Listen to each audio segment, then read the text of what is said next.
واشهد ان لا اله الا الله وحده لا شريك له واشهد ان محمدا عبده ورسوله. About when the now has the right to be worshipped by Allah alone with our social partners, and about when that Muhammad sallallahu alaihi wasallam, the servant and messenger of Allah. Today class, inshallah, I'll be dealing with hadith, very important hadith that the Prophet Muhammad explained to his companions, dealing with Moses. He stated in this hadith that Moses one day was given a religious talk. And the people asked him, who's the most knowledgeable person on the earth? So Moses said he was. So by Moses not attribute knowledge to Allah, the creator of the heavens and the earth, God inspired to him to let him know that he have a servant on earth who's more knowledgeable than him. So Moses asked God to meet this person. And God inspired and explained to him that he would meet this person at a certain area. So Moses and Joshua, they went on a journey to meet this person. And at a certain stage in their journey, they got tired and they took a nap. And they got back up after the nap and they kept going.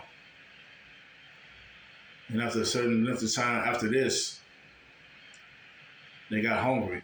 So Moses told Joshua to get the fishes they had in the basket, but they feel fatigued and hungry. So Joshua remember at this particular time and told Moses, remember when we was at the junction of the sea, the fish jumped out the basket and went into the sea. He said, nothing but Shaitan made me forget to tell you about this here. So when Joshua explained this to Moses, Moses told Joshua, this is what we was looking for.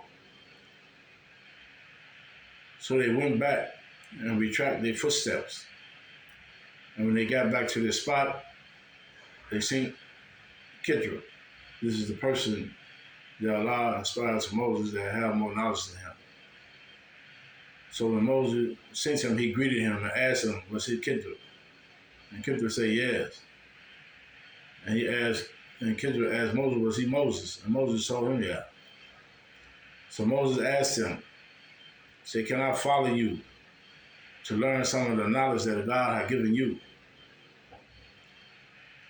So Kidra told Moses that you would not have patience with me. And how can you have patience about something that you don't understand? So Moses said, if God willing, you will find me patient. And if you let me follow you, I will not disobey you in nothing. So Kidra told Moses that if you have patience with me and do not disobey me in nothing, I will let you follow me. So they made this agreement. So as they go on with their travels, they got on a boat. And when they got on the boat, a sparrow came to the edge of the boat and dipped his beak into the sea. So Kidra told Moses, he said, your knowledge and my knowledge compared to God's knowledge is like what this sparrow then took out the sea. So Kidra went down in the bottom of the boat and took an axe and put a hole in the boat, to where the people had to go back to shore. They couldn't go out that day. Moses told Kidra, as he seen him do this, he said, these people I gave us free lifted on their boat, and you have put a hole in them. Would you choose to drown them after they helped us? So Kidra told Moses, so I told you that you wouldn't have patience with me. So Moses told Kidra, forgive me for what I forgot, and do not be harder on me for my affair with you. So they went on through their travels. When they got off the boat, they went on up the road. And they sent some kids playing. And Kidra walked up to one young boy and snapped his neck and killed him. So Moses said, have you killed the innocent person who have killed no one? Truly you have done a wrong thing. The Kidron told Moses, I told you that you wouldn't have patience with me. So Moses said, if I say anything else or anything that you do, you have my permission to leave me out your company. So they went on through their travels. They came to a town. And they went inside the town and asked the people for food and hospitality, but the people refused. So on their way out the town, Kidron seen a wall that fell down. So he fixed it and built it back up. So Moses told him, surely you could have asked the people in this town for wages for putting this wall back up for them. So Kidron told Moses, this is the part between me and you. He said, well, I will explain to you the thing that you didn't have patience for or did not understand. He said, as for the ship, I put a hole in it, for God inspired to me there was a king coming behind them and to take every ship by force. So I put a hole in it so the people would not go out that day. They were fishermen. This is the only way they had their living. So they would fix the hole in the boat and we'd go back out the next day. He said, as for the boy, God inspired me to kill him. Because his parents, they was righteous people. And the boy was going to go up to be a tyrant. And he was a burden to his community. And he said, as for the wall, I put it back up straight. There was a man that lived in this town. He was a righteous man.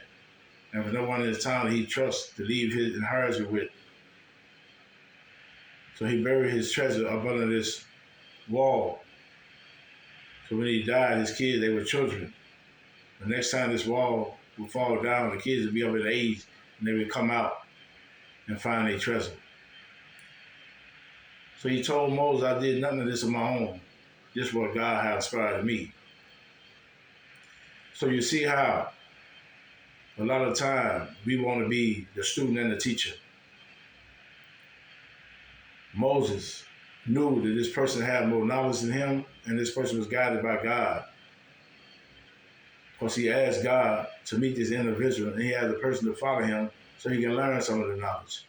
But yet and still, he felt that he had more knowledge than this person because of what God had given him. We living at a time and an age that everybody have an opinion about everything. Everybody speak on matters with no knowledge.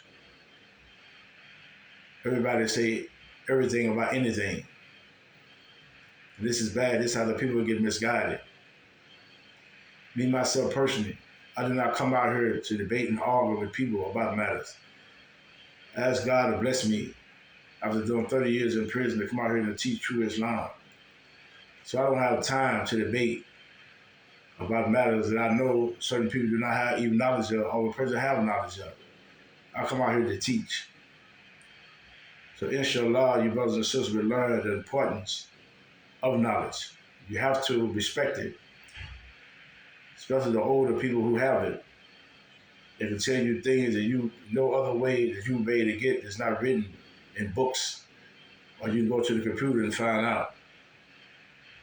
So this is very important that we understand this, and we can't be the student and the teacher.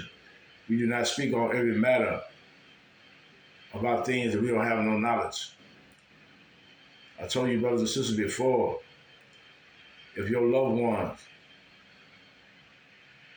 need heart surgery, you would not pick up a book or try to do no heart surgery on them. You would go to someone professor in that field that have knowledge. You wouldn't play with your loved one's life like that.